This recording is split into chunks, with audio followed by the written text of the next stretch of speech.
वो अपील में जाते हैं हाई कोर्ट में। अगर अपील में उनकी सजा का जो सेंटेंस है अगर उसको हाई कोर्ट रोक देती है तब तो चुनाव लड़ पाएंगे। अगर हाई कोर्ट अपील तो स्वीकार कर लेती है लेकिन जो उनका सजा है, जो कन्विक्शन है, मेंबर ऑफ पार्लियामेंट, अगर इनको कम सजा सुनाई जाएगी तो समाज में, सोसाइटी में गलत संदेश आ जाएगा कि जो लोग कानून बना रहे हैं उनको क्या कम सजा होती है। तो उन्होंने ज्यादा से ज्यादा सजा की मांग की है।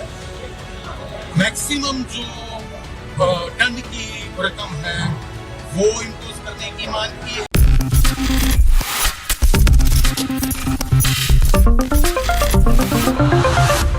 नमस्कार, मैं प्रांशी राठौर और आप देख रहे हैं नेक्स्ट 9 न्यूज। एक बार फिर से स्वागत है हमारे स्पेशल प्रोग्राम सत्ता के खेल में। सत्ता के खेल में आज बात करने जा रहे हैं कांग्रेस के पूर्व अध्यक्ष और वायनाड से सांसद राहुल गांधी के बारे में।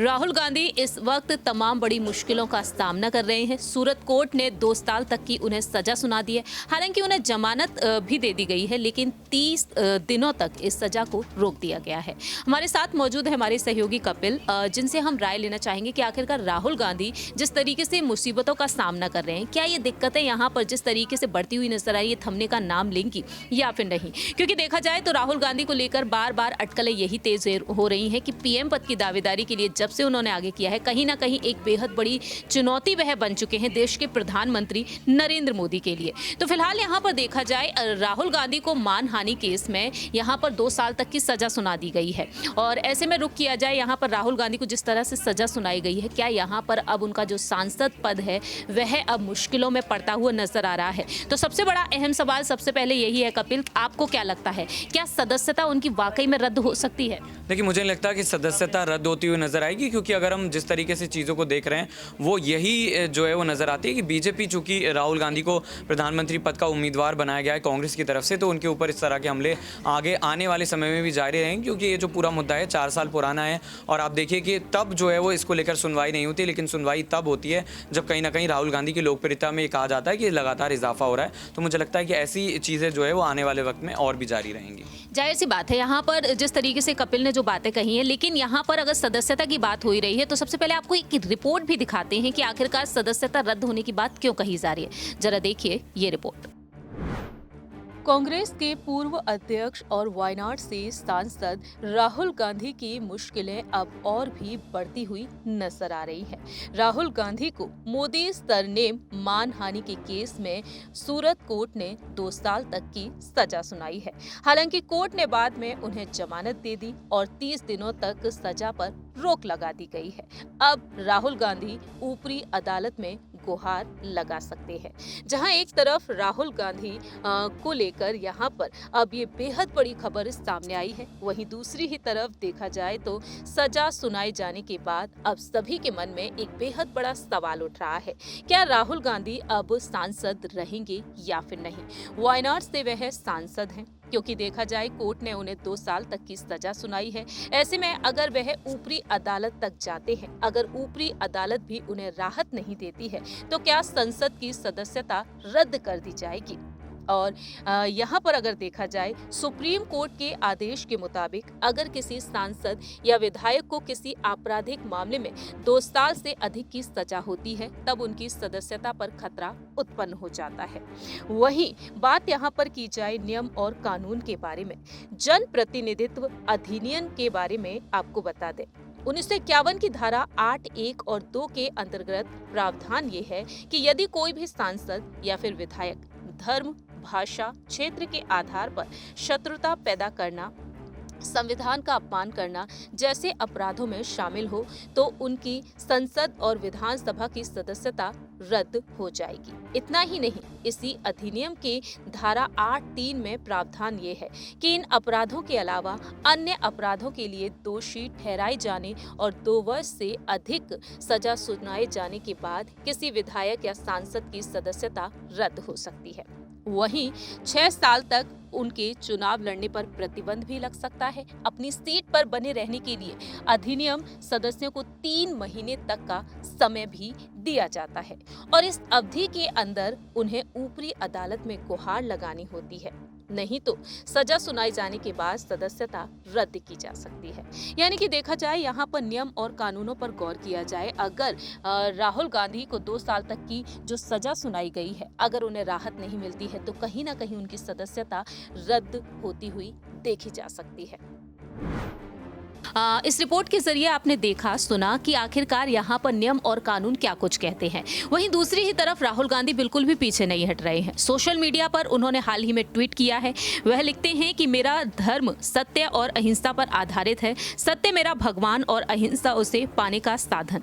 यहाँ पर उन्होंने ये बात लिखी है जो महात्मा गांधी जी ने कही थी। दूसरी ही तरफ प्रियंका गांधी वाड्रा भी चुप नहीं है। वह साफ तौर पर कह चुकी हैं कि वह डरने वालों में से बिल्कुल भी नहीं है। यानी कि देखा जाए पूरा ही गांधी परिवार डटकर सामना करने वाला है। जिस तरह से राहुल गांधी को लेकर यहाँ पर दावे किए जा रहे हैं कि उन्हें 2 साल तक की सजा सुना दी गई है और ऐसे में देखा जाए उनकी सदस्यता खतरे में पड़ गई है। तो यहाँ पर एक अहम सवाल ये भी बनता है क्या वाकई में यहाँ पर विपक्ष जो आरोप लगाता है किस तरीके से मोदी और सरकार के नेतृत्व में जो फैसले लिए जा रहे हैं कि राज्यों में जो सरकार है उन्हें हटाने के लिए यहाँ पर सीबीआई और ईडी का सहारा लिया जा रहा है, लेकिन गौतम अडानी की जब बात आती है तो पीएम मोदी चुप्पी साधे हुए हैं। और दूसरी ही तरफ देखा जाए यहाँ पर सदस्यता विधायिका जाती हुई नजर आती है, चाहे उत्तर प्रदेश के कोई भी मामले हो, चाहे झारखंड की राजनीति पर अगर रुख किया जाए, क्योंकि वहां पर झारखंड के मुख्यमंत्री हेमंत सोरेन की विधायकी भी रद्द की जा रही थी। तो आपको क्या लगता है क्या वाकई में बीजेपी की रणनीति ये रह गई है कि सदस्यता रद्द कराना है कैसे भी करके?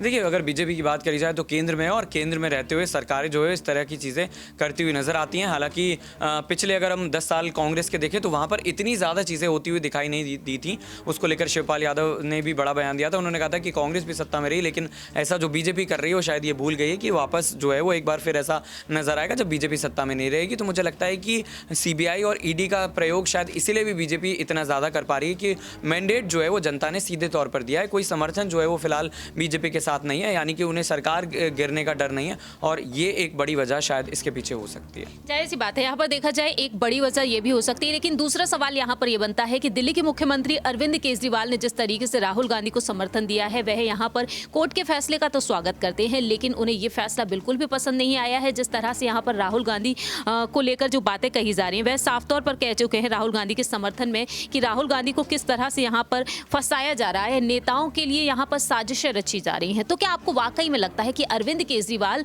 जिनके कांग्रेस पार्टी से मतभेद रहते हैं वह साफ तौर पर कह चुके हैं कि कांग्रेस से हमारे मतभेद बेशक हैं, लेकिन राहुल गांधी के साथ जो हो रहा है वो बिल्कुल ही गलत यहाँ पर साबित करते हुए नजर आ रहे हैं? बिल्कुल, मैं यही कहना चाहूंगा कि वो किसी पॉलिटिकल पार्टी का सपोर्ट नहीं कर रहे हैं। राहुल गांधी जो नेता हैं उनके ऊपर बीजेपी की कार्रवाई हो रही है। शायद ये जो निशाना है ये बीजेपी के ऊपर है, कांग्रेस का वो सिर्फ सहारा लेते हुए नजर आ रहे हैं। क्योंकि आप देखिए कि दिल्ली से लेकर पंजाब तक जिस वोट बैंक में उन्होंने सेंध लगाई थी वो कांग्रेस ही थी। और मुझे लगता है कि आने वाले वक्त में इशारा है कि कांग्रेस का वो सहारा लेकर भावनाओं के साथ ही सही, लेकिन वो वोट लेने की कोशिश करेंगे और चुनाव जीतने की कोशिश करेंगे। आखिरी छोटा सा सवाल यहाँ पर कपिल रहेगा, क्या वाकई में यहाँ पर राहुल गांधी विधानसभा से अगर माफ कीजिएगा यहाँ पर संसदीय पद से अगर सांसद पद से उनका इस्तीफा नजर आता है तो आखिरकार गांधी परिवार के अगले कुछ बड़े फैसले बड़े कदम क्या कुछ हो सकते हैं? क्योंकि 2024 में लोकसभा चुनाव है। दावे यहाँ पर ये किए जा रहे हैं कि वायनाड से चुनाव लड़ेंगे, अमेठी से चुनाव लड़ेंगे, लेकिन आज जो बड़ी खबर सामने आई वो ये आई कि तमिलनाडु के कन्याकुमारी से वह चुनाव लड़ सकते हैं।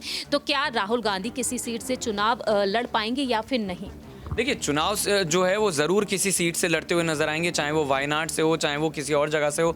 लेकिन यहाँ पर बड़ा सवाल ये हो जाता है कि अगर राहुल गांधी इसी तरह से सेफ सीटें ढूंढते रहेंगे तो जिस तरीके से कांग्रेस ये कहती है कि वो प्रधानमंत्री पद की उम्मीदवारी को लेकर सबसे उपयुक्त इंसान है, उन्हें एक ऐसी जगह से चुनाव लड़ना चाहिए जहाँ से उनकी उम्मीद सबसे कम हो। जिस तरीके से प्रधानमंत्री जो नरेंद्र मोदी उन्होंने बनारस से भी चुनाव लड़ा था, हालांकि गुजरात से भी वो चुनाव लड़ते हुए नजर आए थे, लेकिन मुझे लगता है कि ऐसी जगह से अगर वो बीजेपी के किसी नेता को चुनौती देते हैं या फिर अगर वो चाहें तो बनारस से भी लड़ सकते हैं और आर पार की एक लड़ाई होती हुई नजर आएगी कि आखिर जनता किसको पसंद करती है। क्योंकि अगर इस तरीके से सेफ सीट वो ढूंढते रहे तो मुझे लगता है कि फिर वो प्रधानमंत्री पद को लेकर दावेदारी तो नहीं पेश कर पाएंगे। बहुत बहुत शुक्रिया कपिल। जैसा कि यहाँ पर कपिल ने तमाम सवालों का जवाब दिया है, देखना यही दिलचस्प होगा कि वाकई में यहाँ पर राहुल गांधी पीएम मोदी की इस चुनौती का डटकर सामना कर पाएंगे या फिर नहीं। क्या वाकई में अपने सांसद पद को बचा पाएंगे या फिर नहीं, ये वक्त के साथ साथ ही पता चलेगा। मालूम हो कि साल 2019 के लोकसभा चुनाव के लिए एक रैली में राहुल गांधी ने पीएम मोदी के उपनाम पर यहाँ पर एक टिप्पणी की थी, जिसके चलते बीजेपी के एक नेता ने यहाँ पर शिकायत दर्ज की थी और देखा जाए तो मानहानि का केस उन्होंने दर्ज कराया था। और अब देखा जाए उसी केस के चलते यहाँ पर राहुल गांधी की मुश्किलें बढ़ रही हैं। लेकिन आपकी क्या कुछ राय प्रतिक्रिया है इस पर, ये आप बता सकते हैं कमेंट सेक्शन में। तब तक के लिए आप देखते रहिए नेक्स्ट 9 न्यूज़। कौन सा वाला करना है? हाँ, राहुल गांधी को गिल्टी पाया गया है गुजरात की अदालत में क्रिमिनल डिफेमेशन में। इसमें क्या सजा की प्रावधान है और जो लोकसभा की सदस्यता है उसको लेकर क्या हो सकता है? देखिए, वर्तमान कानून के अनुसार 2 साल या 2 साल से ज्यादा सजा होने पे चुनाव लड़ने पे रोक लग जाती है। न वो लोकसभा के सदस्य बन सकते हैं, राज्यसभा के बन सकते हैं, और 6 साल तक इस पे बैन रहेगा। तो क्रिमिनल डिफेमेशन में उनको जो सजा हुई है, इसमें संभावना है कि उनको 2 साल की सजा होगी। 2 साल की सजा का मतलब ये है कि आने वाले टाइम में वो 2024 का लोकसभा चुनाव नहीं लड़ पाएंगे और न तो वो राज्यसभा जा पाएंगे। 2 साल की सजा होगी, उसके बाद फिर उनका 6 साल तक और बैन रहेगा। और अगर वो अपील में जाते हैं हाई कोर्ट में, अगर अपील में उनकी सजा का जो सेंटेंस है, अगर उसको हाई कोर्ट रोक देती है, तब तो चुनाव लड़ पाएंगे। अगर हाई कोर्ट अपील तो स्वीकार कर लेती है, लेकिन जो उनका सजा है, जो कन्विक्शन है, उस पर अगर स्टे नहीं लगाएगी, तब वो निश्चित रूप से 2024 का चुनाव पता है कि मैं करप्शन के खिलाफ देश के लोगों के लिए आवाज उठा रहा हूँ। तो ये जो कुछ भी मैंने बोला है वो इंटेंशनली नहीं किया है। तो आगे की बात मेरे वकील बताएंगे। ऐसा उनके वकील ने यही कहा कि we are not asking for mercy, we are going for appeal. और जो भी है ये कुछ इंटेंशनली नहीं किया है। इससे कंप्लेनेंट को कोई हार्म नहीं हुआ है, किसी औरों को हार्म नहीं हुआ है। तो इसमें जो भी कम से कम सजा है वो सर उन्हें देनी चाहिए। तो उसके बाद फिर जो प्रोसिक्यूशन के लॉयर थे उन्होंने ये बताया कि सर ये जो राहुल गांधी जी है वो मेंबर ऑफ पार्लियामेंट है। मेंबर ऑफ पार्लियामेंट के तौर पर इस देश के जो भी कानून है वो वहां पर बनते हैं, मेंबर ऑफ पार्लियामेंट। अगर इनको कम सजा सुनाई जाएगी तो समाज में, सोसाइटी में गलत संदेश आ जाएगा कि जो लोग कानून बना रहे हैं उनको क्या कम सजा होती है। तो उन्होंने ज्यादा से ज्यादा सजा की मांग की है। मैक्सिमम जो दंड की रकम है वो इम्पोज करने की मांग की है, और जो कंप्लेनेंट है उन्हें भी कंपनसेशन देने की मांग की है।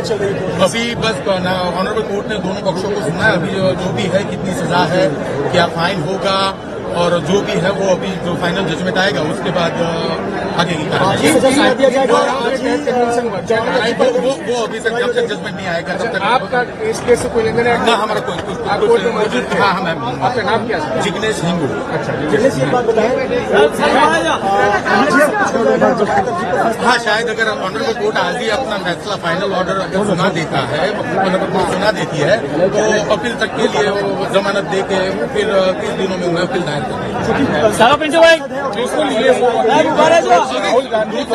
सुनाई नहीं है, क्या सजा होगी वो तो अभी फाइनल ऑर्डर के बाद ही पता चलेगा। ऐसा कुछ चर्चा हुआ नहीं, ऐसा कुछ नहीं। ऑनरेबल कोर्ट में जब राहुल गांधी जी आए, कोर्ट में आए, तब वहाँ पर उन्हें बुलाया गया, लोगों को रखो, वहाँ पर पूछा गया, उन्हें बताया गया कि you are convicted for this case, what you want to say. तो राहुल गांधी जी ने कहा कि मैं जो भी है देश का नेता हूँ, लोगों की आवाजें बुलंद करने के लिए मैं पूरे देश में घूमता हूँ, और ये जो हुआ है वो मैंने इंटेंशनली जो भी था। और उसके बाद उनके वकील ने अपना पक्ष रखा, राहुल गांधी जी के वकील ने। उन्होंने ये बताया कि ये जो भी है कुछ इंटेंशनली नहीं है। जो कंप्लेनेंट है उन्हें कोई हार्म नहीं हुआ है, ना ही किसी दूसरे को हार्म हुआ है। तो जो भी कम से कम सजा हो वो इन्हें देनी चाहिए। उसके काउंटर में प्रोसिक्यूशन के जो लॉयर थे उन्होंने ये बताया कि राहुल गांधी जी एक एमपी है, मेंबर ऑफ पार्लियामेंट है। इस देश के कानून जहां पर बनते हैं वहां पर वो बैठते हैं, और अगर जो लोग कानून बनाते हैं उन्हें कम सजा दी जाएगी तो सोसाइटी में ये मैसेज जाएगा कि जो कानून बनाते हैं उन्हें तो कम सजा होती है। इसलिए उन्होंने मैक्सिमम पनिशमेंट, मैक्सिमम फाइन और कंप्लेनेंट को भी मुआवजा देने के लिए अपना पक्ष ऑप्शंस क्या है राहुल जी के? अभी अगर ऑनरेबल कोर्ट जो भी क्या सजा करनी है, कितने महीने की करनी है या जो भी है, अगर कोर्ट उन्हें सजा सुनाती है तो अपील जाने के लिए उनको यहाँ पर अभी जमानत देनी होगी, और जमानत देने के बाद 30 दिन में उनको सेशंस कोर्ट में उन्हें बुलाया।